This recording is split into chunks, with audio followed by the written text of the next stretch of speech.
And with this speaker, if I try to turn it up one more click from the volume I have it at now. So let me turn this off so that I don't have to power off. Charge it again too soon. But howdy nearly senior citizen here. Greetings boys, girls, and all of our non-binary friends, and welcome to this. A fan on in the window, a fan on outside the door. My arm is really sore. I gotta not point it like that. Yay. But it was a scorcher yesterday. It's going to be a scorcher today, I think. It's bright and sunny outside, and it was warm to walk out there. Yay! Yesterday, my arm was pretty bad because of my waving it around in the air like I just didn't care. Oh boy, I've mentioned how reality will step in and teach you lessons. Well, it taught me a lesson. My arm was just murder yesterday. Thumbs up for that. It's not feeling great right now, but it's also in that as long as I don't do anything crazy with it, it should be okay at the level of pain it's at stage. And it's like a 4. It's heavy, heavier than it should be. It feels like it's 10 pounds heavier than this arm. It's got little springs in it more than I'd like, and it's sore. Part of that, again, I have to prop it up on 2 pillows and put it into a specific position when I go to bed. Otherwise, it hurts horribly. And of course, I've been having muscle spasms while I've been sleeping. So when I wake up, my arm is not on the pillow. It's pulled up like this, or it's thrown out far. And then it just hurts. It wakes me up, it hurts so much. Oh boy. So yeah, I've been waking up with it really hurting because it jerks and twists off the pillow. So I gotta be careful because yeah, it ain't feeling good. I mean, it's not feeling terrible, but it ain't feeling good. It's at a 4 on the pain scale. I just gotta be careful. I can wave it around in the air. I just gotta wave it around like I do care. Thumbs up for that. You gotta try and stay positive about things, because getting upset about my arm being sore isn't going to help me. And it's, what am I going to do by feeling upset? Is just going to make me feel upset. And there are people that spend their lives perpetually upset. And part of being outraged is things like outrage, even though it's a negative emotion, also releases its own endorphins, and you get dopamine and all this. So outrage in its own is its own reward. It feels good to be outraged, which is why they have on the conservative side of the news and all that, all the 2-minute hate wind people up on who they're supposed to be angry at today, because it feels good to be outraged. It feels good to have your 2 minutes hate. You're wound up. You feel good. Yay for that. But going on with other things, because while my arm hurts, again, you gotta stay positive, because you're gonna be alive anyway, and your arm is still gonna hurt. That, of course, is a metaphor for whatever illness befalls you in your life, even though it is my arm that hurts, and I am speaking of my arm hurting. It is also a metaphor for all the things that may be wrong in your life. When your arm hurts because you can't buy something, when your arm hurts because you run out of food and you don't get paid for a week. Yeah, it hurts. You got to deal with it in all your own ways. Thumbs up for that. But on to hopefully less depressing things, which I'm not going to say any bit that is not depressing. I have no idea what I just said. God, I love gabapentin. I mean, I have troubles trying to say things periodically on my own. And then now I've got the gabapentin adding to that. At least I mostly speak words when I'm doing my videos. When I'm talking to myself or I'm saying hi to people on the street who they say hi to me, sometimes what I say is not words, it's just some sort of animal grunt and growl. So I try my best, but let me see over here. I just did the arm one. I did walkies to Walmart because I had to buy things like water and cat food and such like that. But writing down on my thing here, I also did a whole lot of falling asleep because of the heat. I was exhausted and really really sore and really tired when I got home. So when I sat down here in the heat, even with fans going, I was out for a time, and then I woke up, I was able to record, and then was out again. And yeah, I have to look on my topics list over here, because otherwise I would look into the camera and go, I forget things so much, and especially with the gabapentin, that does not help. I mean, hokey smokes, I forget what I'm talking about as I'm saying it, and the gabapentin makes that a little worse. I am almost out, and when I'm out of the main bottle, it's like three or so days to wean myself off of it, and I'm off it entirely. So, oh boy, I sure hope this is going to be okay, because it hurts right through here. These muscles in my arm are awful for pain anyway.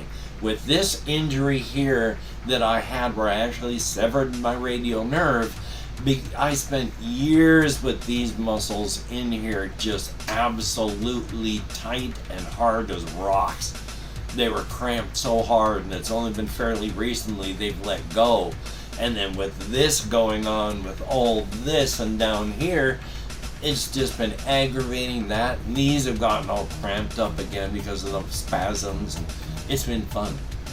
Now, one of the things that my upcoming doctor he actually took a look at the MRI that I had and said, oh yeah, I'm glad they've got you the spinal. I took a look at your images, and that would have been the first thing I would have said.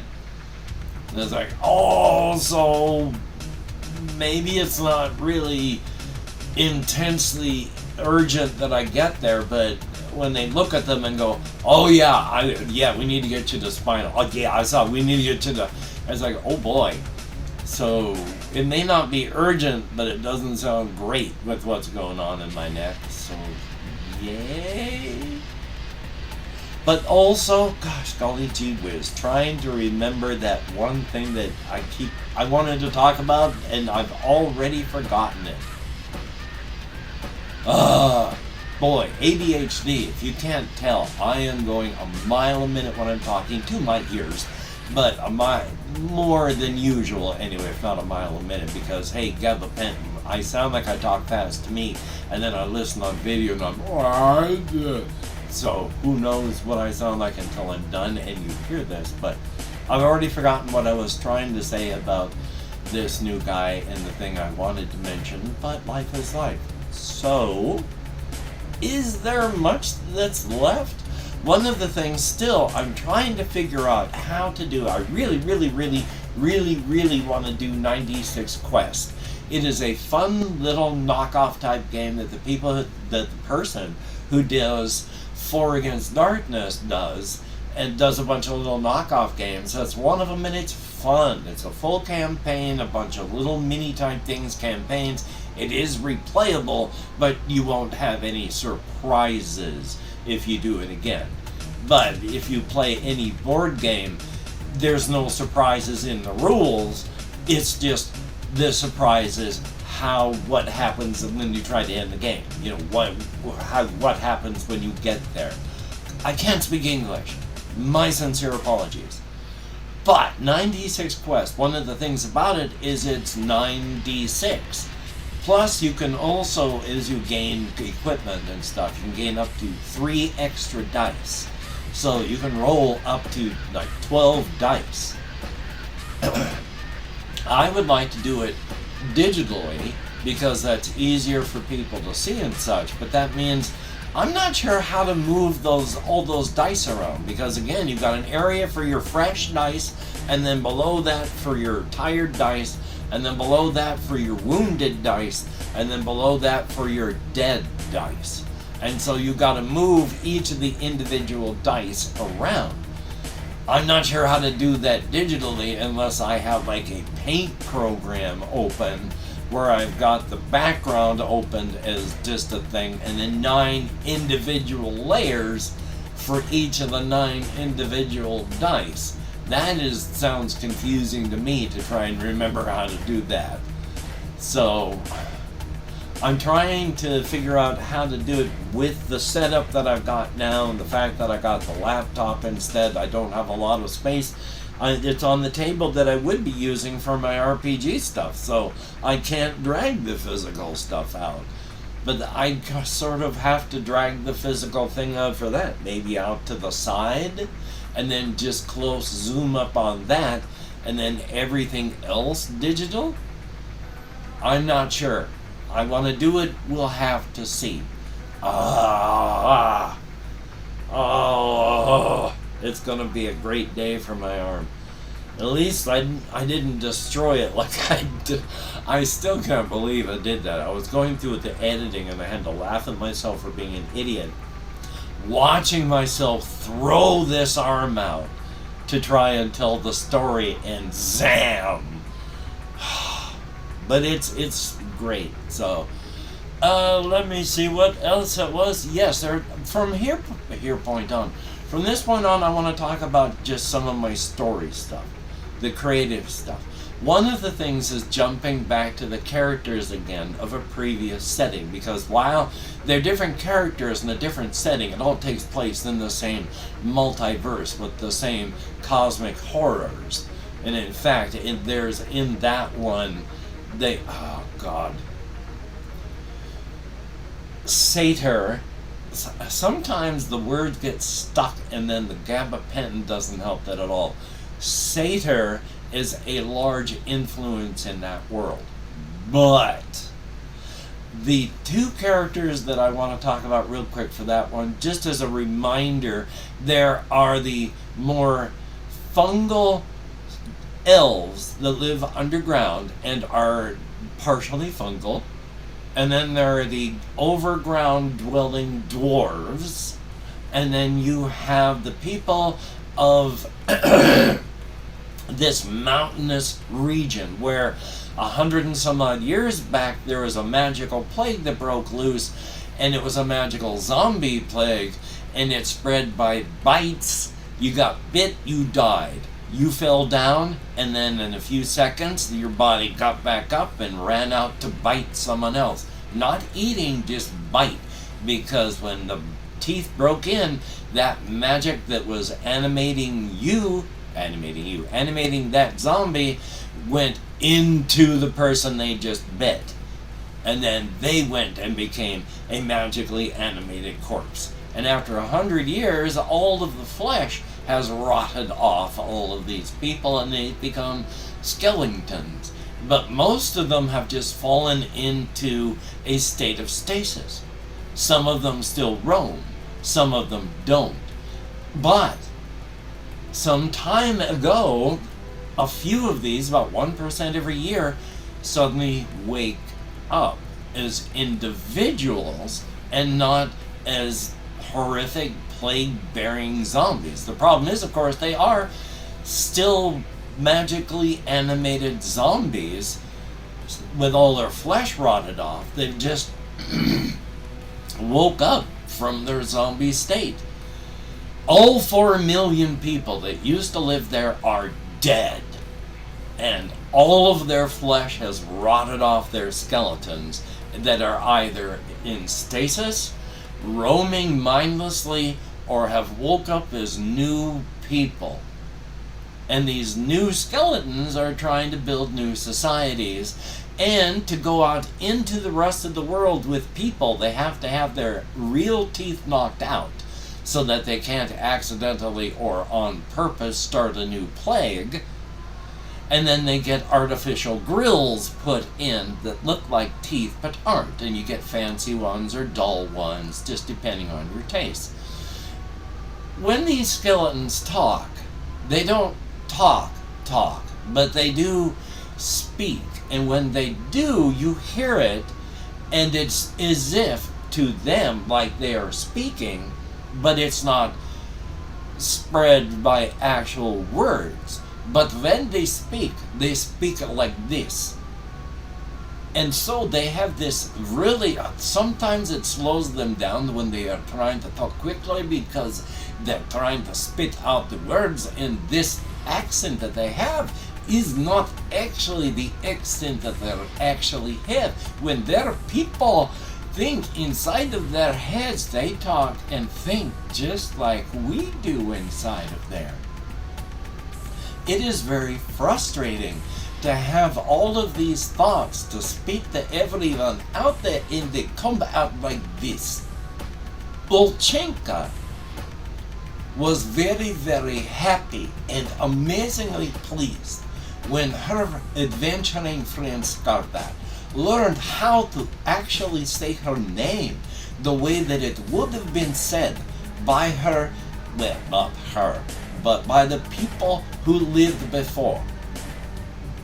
When he learned how to say not Ulchenka, but the way her name is in her head, and he called her Ulchenka, just like she hears it. And she just absolutely, that helped to sign the deal. She is in love with Skarbat, and Skarbat is in love with her. And she is a meatless skeleton that is animated by a magical zombie plague that has somehow become sentient and sapient, and each person is their own individual. So Skarbat, the dwarf, is trying to figure out what he's going to do, and Ulchenka is trying to figure out what she's going to do, because she's, a medium tall, meatless, dried bone skeleton, and he's a dwarf. And they are falling deeply in love. And of course, their fungal friend, Miliander the elf, is trying to figure out how he fits in, because they are friends. And even though he's a third wheel now, he's not a third wheel, because they've been adventuring together and been friends for decades. And so that's in a different setting, completely separate from the whole inside-outside. Where, of course, I've mentioned that even though it's supposed to be our world, it's not really our world, of course, because you can have people who have the sight and can travel via glamour, which is you're able to travel just by thinking of your destination and walking, and you travel through different layers of reality in the razor's edge until you get to your destination. It is a complete solid walk for you. You never travel through anything that's, foggy or indistinct, but you're traveling from micro layer to micro layer until you get where you have to go, because you can't travel via just foot travel between places on the razor's edge, because there is no land between them. It is non-distinguished space. And so you have to travel via glamour, and these people can come to the outside where we are, and we can waken up, some of us, 2% who have the proper extra universal chromosomes, to travel inward. And then of course there's also those that have the cryptid vision and are cryptids, but there is more than just all of that, as well as the people who learn things via the Arcana route and become strong and powerful without all of this. Those 3 extra universal chromosome sets. There's also weird things like the Department, which is a non-sentient existential horror that is a governmental department where you're going to have a bad day when you go in, because it is an existential horror that was accidentally developed. And then, of course, I want to have this one spot that I was talking about where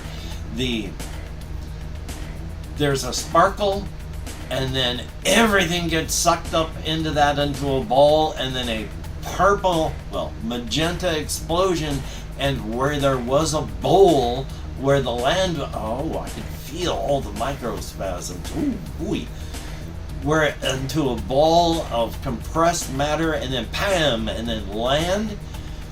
As I was talking about it, it's more non-distinguished space in there, but the way I figure it would happen is governmentally, even though it is 43 miles, it's not, that's at the center, 43 mile circumference. It's 13 miles up where the sparkle was, so it's not going to be a full 43 miles. But this is fenced off and is used for research facilities because it's weird.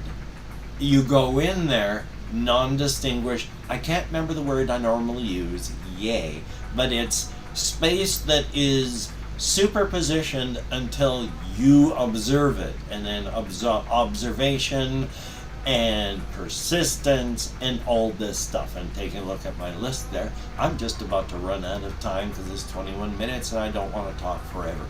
But that's what I'm thinking about with that. And so there's that happening with the department with the door in Brookerton, South Carolina, where the setting is, where the cryptids are all gathered around. And of course the door to the Razor's Edge, where there is the kaiju that is a dark and malevolent, chained and fallen god of darkness, death, and destruction that nobody knows about and thinks that is just a creature that comes rampaging down every couple years to crush and kill and eat people. And of course you travel through there to the inside, where luckily there is the King in Crimson, who is the ruler of the Crimson Kingdom, a civilization that is roughly analogous to ours, that has reached that point without going through any of the social steps that we have gone through the tens of thousands of years we have been developing. And so the 20 million people who live in the Crimson Kingdom are roughly analogous to where we are now, without having gone through any of the social things that have happened that we walked through to get us where we are. And I've opened up 24 hours worth of comments in my community tab. I'm going to go through and thank how many people have left me comments in the past 24 hours. It's really not many this time, but hey, it's kind of a 4th of July weekend, so I understand that. My housemates came home early this morning just to take a shower and then gather some things up and leave again. They went camping. I just thought I'd mention that. It's easier to see sometimes without my glasses. It's relit. As soon as I can get more of the stuff so I can do it digitally, I'm hoping to do an Iron Sworn leaf through and character creation on the book and then make up the character. So hopefully I can get that done. It's an intimidating thing. I mean, D100 Dungeon for me was intimidating, and it's like a quarter of the size. So we have Chris Ryan, thumbs up, thank you very, very much. And Ken Travick, greatly appreciated, thumbs up. J-A-Y-Y, greatly appreciated. And oh boy, I am certainly drowning in stress. I certainly am. That does not help a lot of things. But life is life. I mean, what can you do? PRSMPR, thumbs up, thank you very much, greatly appreciated. And thumbs up, thank you for watching it, it's appreciated. We have Beyond the Capsule, thumbs up and thank you. NAM is it's a weird game. It's old, so they do weird stuff, but that's okay. I mean, it's goofy, it's fun. And then there is Adonis Rivera. I am pronouncing your name improperly and making assumptions without needing to. Yeah, Adonis Rivera, thumbs up and thank you. We have The chat cat, greatly appreciated. Thumbs up. Jesse Koskinen, greatly appreciated. And that is it. I think that was about 9-ish people. Turn the spotlight on. It's bad enough I forgot to put something over the top of the little lamp I have going on over there. It's a softer light, but unless it's got a cover over it, this is not a good position or move to be putting my arm in. It is a softer light, but I like to put something over the top of it because otherwise it's also like a spotlight itself. Put my arm over this way. It is always going to be a good day. Again, it's just temporary. It doesn't, even if it was bad for a year, you know, I still got hopefully about 14 left, unless I'm going to die of anything horrible beforehand or I get hit by a car. You never know. But it's just temporary. Even though it hurts. So thumbs up on that. Hey, everything has its turn and everything has its season, and that's the way life is.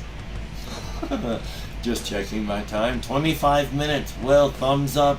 I have no ideas what's going on holiday-wise. I don't know if things are closed today. I don't know if things are closed tomorrow. I don't know what's going on. Is it a regular day tomorrow in the United States? Is it a regular day today? I'm going to try and do what I can do. Hopefully you can do what you would like to do. If you can't do that, don't beat yourself up. No need. So, until we meet again, you take care. Have a great day today. I will see you on the flip side, and that is indeed a very, very good thing. Oh, and even though my arm hurts. So I'm honestly saying I don't know what I'm going to be doing. It hurt yesterday to do numb a lot. And the way my arm is feeling, I don't know. I mean, it's temporary, but it also hurts right now. So thumbs up on that. Still, I will see you.